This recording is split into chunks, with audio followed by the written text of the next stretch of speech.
Assalamualaikum warahmatullahi wabarakatuh. Perkenalkan, saya Media Sucahya MSI, dosen program studi ilmu komunikasi Visipum Universitas Serang Raya. Saya akan menjelaskan tentang teori presentasi diri. Teori presentasi diri merupakan salah satu modul dari mata kuliah teori komunikasi. Namun sebelum perkuliahan ini dimulai, silahkan Anda like and subscribe video ini. Terima kasih. Teori ini dikemukakan oleh Erving Goffman, di mana dijelaskan oleh Erving Goffman, seorang sosiolog. Dia menggambarkan bahwa kehidupan kita sehari-hari adalah pertunjukan drama. Hidup ini adalah penuh sandiwara. Jadi situasi dalam kehidupan sehari-hari dapat diumpamakan sebagai panggung pertunjukan. Dan manusia adalah aktor yang menggunakan pertunjukan drama tersebut untuk memberikan kesan kepada penonton. Dengan demikian, maka sebagai sebuah panggung, maka itu adalah sesuatu yang tidak nyata. Sehingga apa yang ditampilkan di panggung itu adalah sesuai dengan skenario yang ingin dijalankan oleh seseorang. Nah, presentasi diri itu menjelaskan bahwa individu sebagai aktor akan mempresentasikan dirinya secara verbal maupun non-verbal kepada orang lain yang berinteraksi dengannya. Presentasi diri yang dilakukan ini bisa dilakukan oleh individu atau bisa juga dilakukan oleh kelompok individu, tim, atau organisasi. Nah, dalam video ini, maka saya berpose di hadapan program studi fotografi, televisi, animasi di Institut Seni Rupa Indonesia di Yogyakarta. Maka di sini saya sedang mempresentasikan diri dengan kemeja batik, kemudian celana coklat, ingin menunjukkan diri kepada Anda semua bahwa saya adalah seorang dosen yang memang berkecimpung dalam dunia fotografi, ya, termasuk industri televisi. Nah, ini adalah bentuk presentasi diri saya kepada Anda semua, bahwa saya ingin menunjukkan diri saya adalah salah satu bagian dari program studi fotografi, televisi, dan animasi yang ada di Yogyakarta. Nah, kemudian presentasi diri juga adalah sebagai sebuah proses yang dilakukan siapapun dalam rangka mencoba untuk membentuk apa yang orang lain pikirkan tentang individu dan apa yang individu pikirkan tentang diri individu itu sendiri. Ya, jadi ibarat cermin, kita bercermin untuk mengetahui diri kita sekaligus untuk mengetahui bagaimana persepsi orang lain terhadap diri kita. Nah, di sini saya mempresentasikan diri sebagai seorang pegawai sepeda yang berani menempuh perjalanan di samping truk-truk pengangkut barang di pelabuhan Bakahuni. Nah, ini menunjukkan bahwa saya ingin dipikirkan oleh orang lain sebagai seorang goeser sejati. Meskipun sebenarnya saya adalah goeser biasa-biasa saja. Nah, ini contoh presentasi diri gitu ya. Kemudian presentasi diri juga adalah ungkapan diri yang ditujukan dalam bentuk lain agar membuat orang lain menyukai atau sebuah kesan yang cocok untuk suatu rencana tertentu. Nah, di sini saya mencoba mengungkapkan sisi lain. Saya ingin dipersepsikan sebagai seseorang yang menyukai alam. Sehingga di sini saya berpose dengan seragam sebagaimana layaknya orang-orang yang ingin terjun ke medan hutan. Karena itu saya pakai jaket, kemeja hitam, kaos hitam, topi, serta kacamata. Ini menunjukkan bahwa saya ingin terkesan sebagai pencinta alam yang ingin menjelajah alam dengan kendaraan Jeep Willys ya. Meskipun realitas yang sebenarnya adalah saya ikut ke Yogyakarta, ke Gunung Merapi untuk mencoba melihat berpariwisata, melihat sosok-sosok yang tersisa, benda-benda yang tersisa akibat letusan Gunung Merapi. Nah, kemudian presentasi saya yang lain adalah bagaimana saya juga sebagai dosen ingin mengontrol image ya, yang akan dilihat oleh orang lain. Bagaimana nanti dengan image ini saya melakukan interaksi sosial.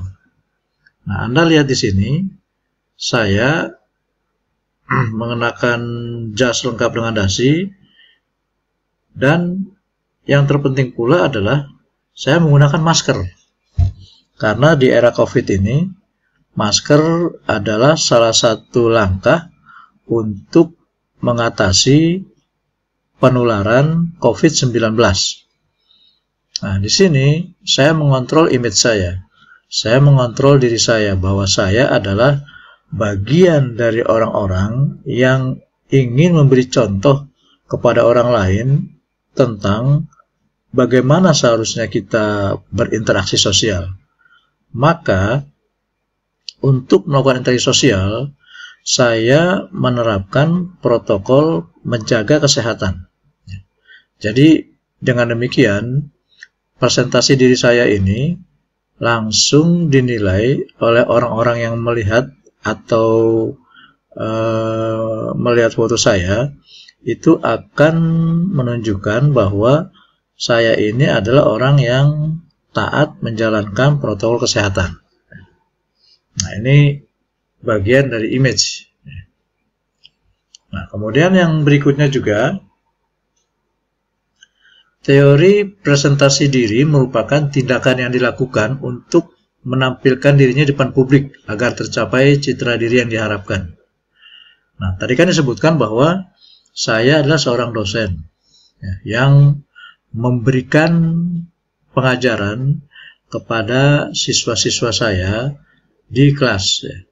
Kemudian, tapi berfoto di kelas itu adalah sesuatu yang tidak mungkin. Maka saya menampilkan foto saya pada saat saya memberikan pelatihan uji kompetensi wartawan yang dilakukan oleh Persatuan Wartawan Indonesia Provinsi Banten.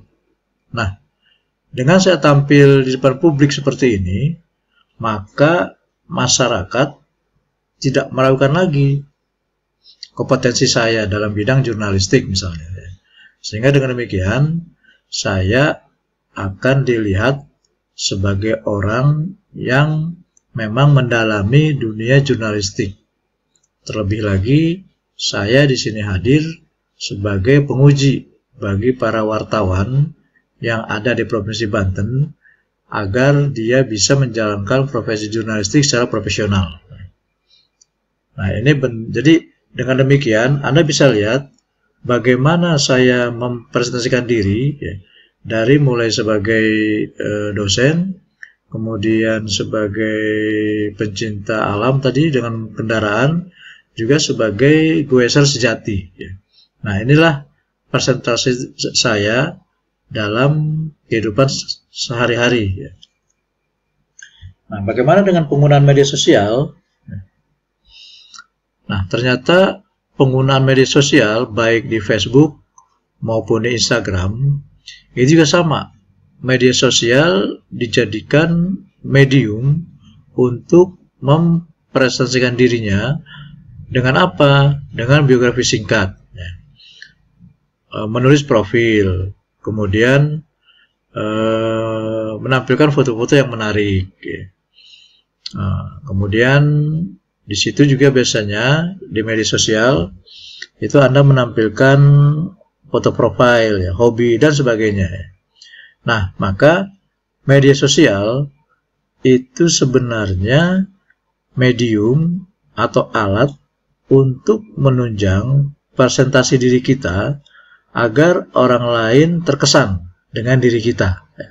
Karena bagaimanapun teori presentasi diri ini adalah manajemen impresi, ya. Jadi bagaimana agar orang lain terkesan kepada kita dengan kita menampilkan hal-hal terbaik dari yang ada dalam diri kita.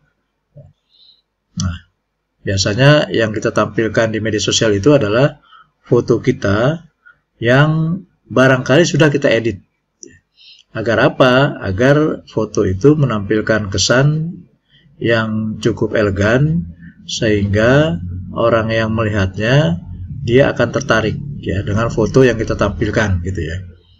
Nah, itulah contoh bagaimana media sosial yang dijadikan medium untuk melakukan presentasi diri, sehingga orang akan terkesan. Maka kalau kita perhatikan di Facebook, Instagram, itu jarang sekali foto yang ditampilkan foto kita yang sedang santai. Foto kita yang tidak memakai baju misalnya, atau foto kita sehari-hari yang memakai celana pendek, ya, atau foto kita sehari-hari yang rambut kita aut-autan, itu pasti tidak ditampilkan. Karena apa? Karena itu adalah panggung belakang.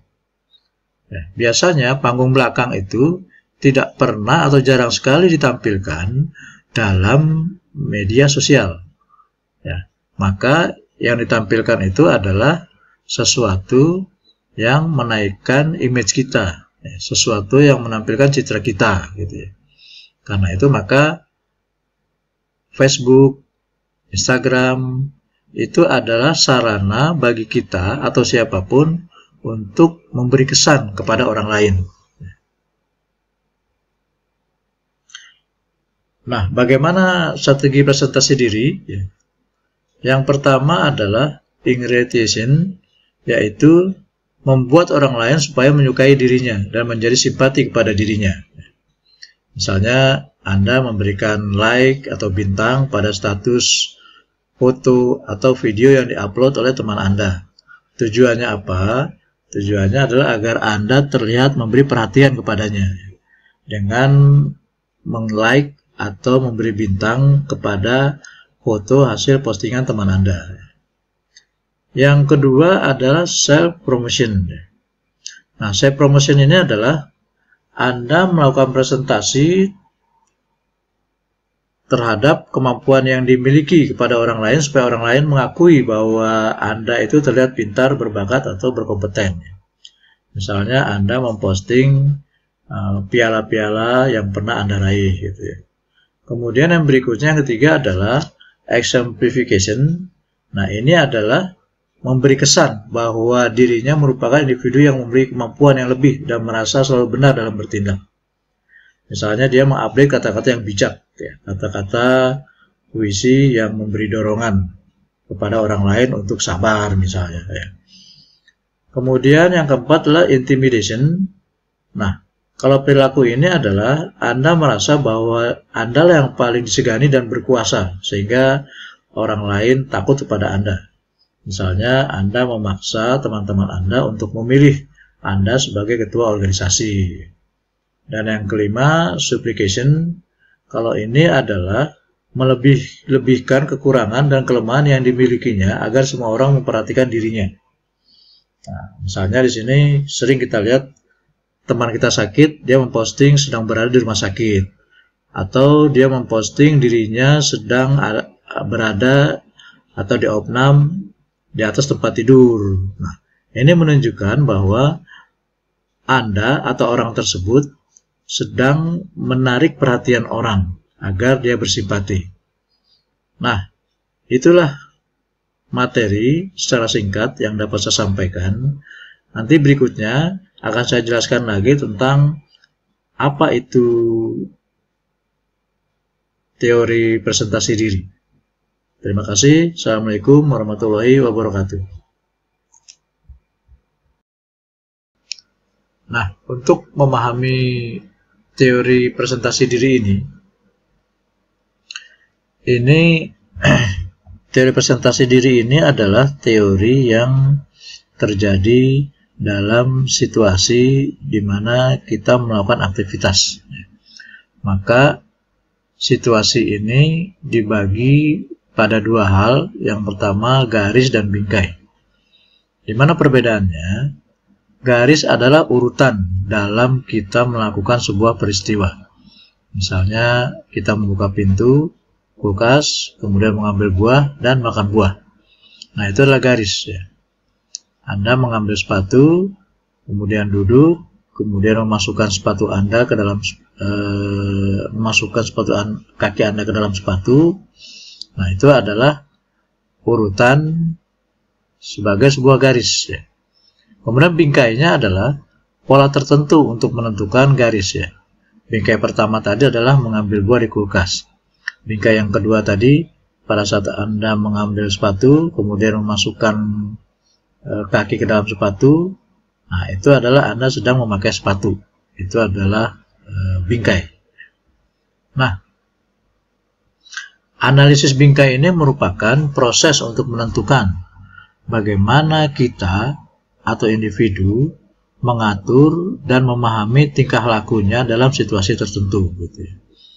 Jadi bingkai ini adalah alat untuk menganalisis ya, apa yang terjadi dalam situasi tertentu sehingga kita bisa memahaminya gitu. Juga analisis bingkai ini untuk mengidentifikasi dan memahami sebuah peristiwa sehingga akhirnya kita bisa memberikan makna pada peristiwa tersebut. Misalnya di sini analisis bingkai juga terdiri dari dua. Yang pertama bingkai kerja natural, yaitu peristiwa alam, banjir, longsor, kecelakaan, di mana kita tidak bisa mengontrol kejadian tersebut. Ada lagi bingkai kerja sosial.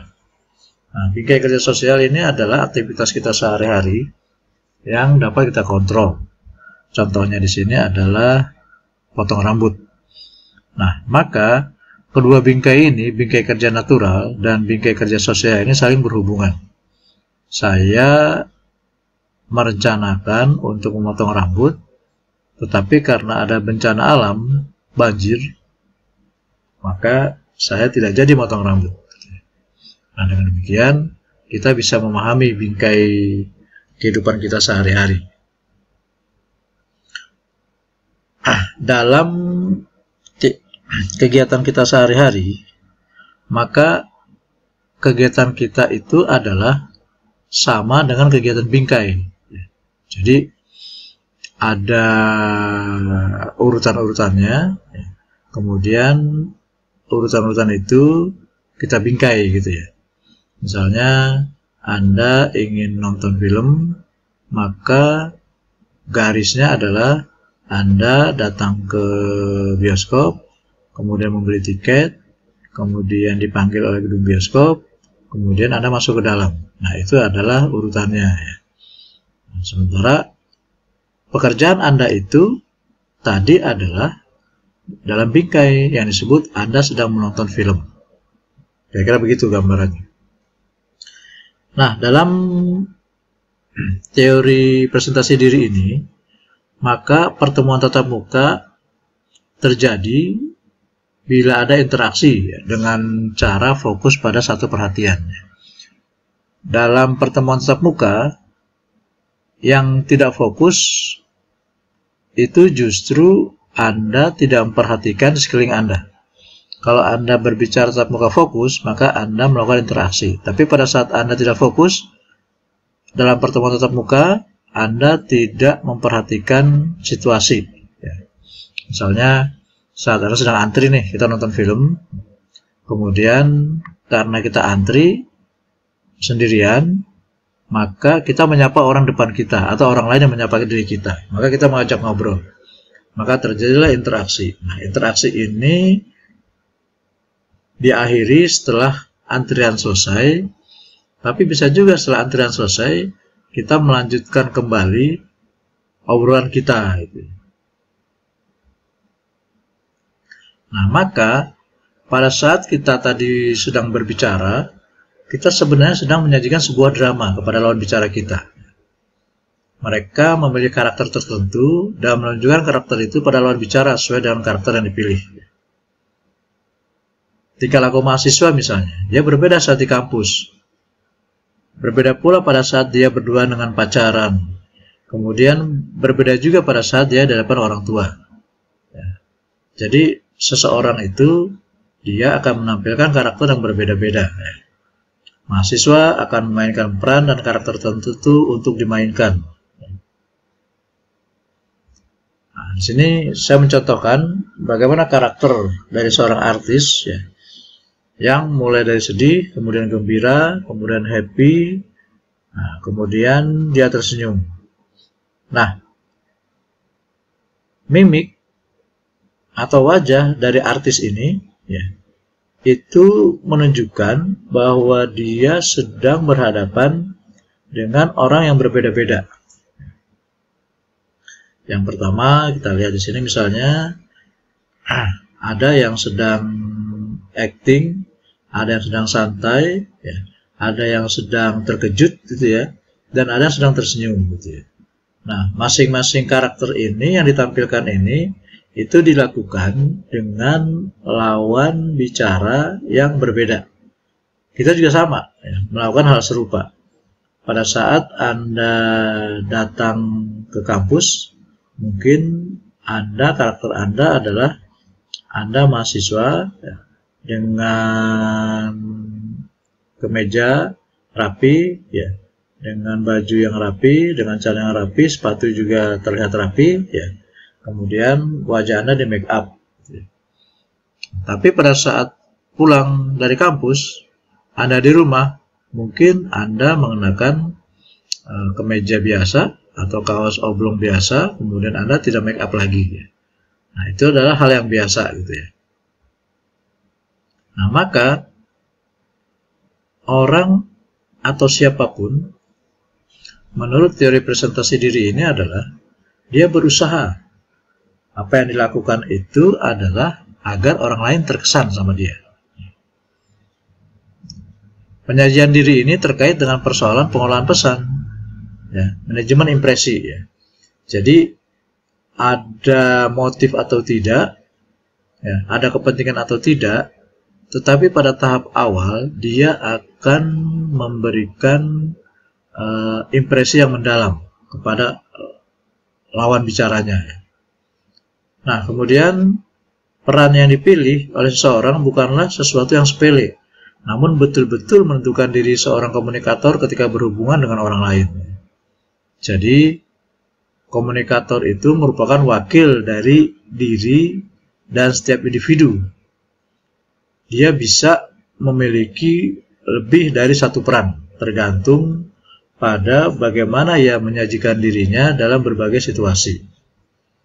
Jadi dengan demikian, teori presentasi diri ini adalah bagaimana seseorang melakukan perilaku di hadapan orang lain, baik tatap muka maupun berkelompok, untuk menimbulkan kesan tersendiri kepada dirinya. Termasuk juga bagaimana dia akan melakukan sesuatu, karakter sesuatu dengan pihak-pihak yang berbeda. Dengan demikian, maka teori presentasi diri ini itu adalah teori yang menggambarkan bagaimana seorang aktor atau artis mencoba bermain di depan panggung. Dia akan memainkan peran sedih, dia akan memainkan peran tertawa, dia akan memainkan peran orang gila gitu ya. Dia akan memainkan peran apapun sesuai dengan yang disuruh oleh sutradara. Tetapi dalam kehidupan sehari-hari, perilaku dia itu berubah karena situasi yang dihadapinya. Jadi karakter dia sekali lagi sangat ditentukan oleh bagaimana dia saat itu berada dan sedang apa dia saat itu dan kepada siapa dia melakukan komunikasi gitu. Nah, jadi dengan demikian, teori presentasi diri ini yang dikemukakan oleh Erving Goffman adalah untuk menunjukkan atau untuk memahami bagaimana perilaku orang lain. Gitu. Jadi bisa saja pada saat Anda bertemu dengan orang lain, Anda ingin memberikan kesan Anda ini adalah seorang yang jenius. Maka yang Anda bicarakan adalah teori-teori. Gitu. Tapi bisa saja Anda ingin menampilkan kesan Anda ini orangnya yang santai, orang yang humoris. Maka pada saat Anda bicara, karakter yang dimunculkan adalah Anda akan mengeluarkan istilah-istilah atau humor-humor sehingga Anda dikenal sebagai orang yang humoris. Atau bisa juga Anda ingin memberikan kesan kepada orang lain bahwa Anda religius. Maka pada saat Anda berbicara, yang Anda lakukan, Anda selalu merujuk pada ayat-ayat suci Al-Quran. Sebentar-sebentar Anda mengeluarkan dalil, sebentar-bentar Anda mengeluarkan beberapa fatwa Majelis Ulama Indonesia. Ya. Maka apa yang Anda tampilkan saat itu dengan mengutip beberapa ayat Al-Quran, itu artinya Anda ingin memberi kesan kepada orang lain bahwa Anda orangnya yang religius. Tapi bisa saja pada saat Anda selesai bicara religius, Anda pulang ke rumah, kemudian Anda mabuk-mabuk. Nah, itu berarti Anda di belakang layar, perilaku Anda berbeda dengan di depan layar, depan panggung. Ya. Tapi itu adalah sesuatu yang wajar. Karena apa? Karena itulah sebenarnya teori dari presentasi diri. Jadi begitu kira-kira gambaran tentang teori presentasi diri.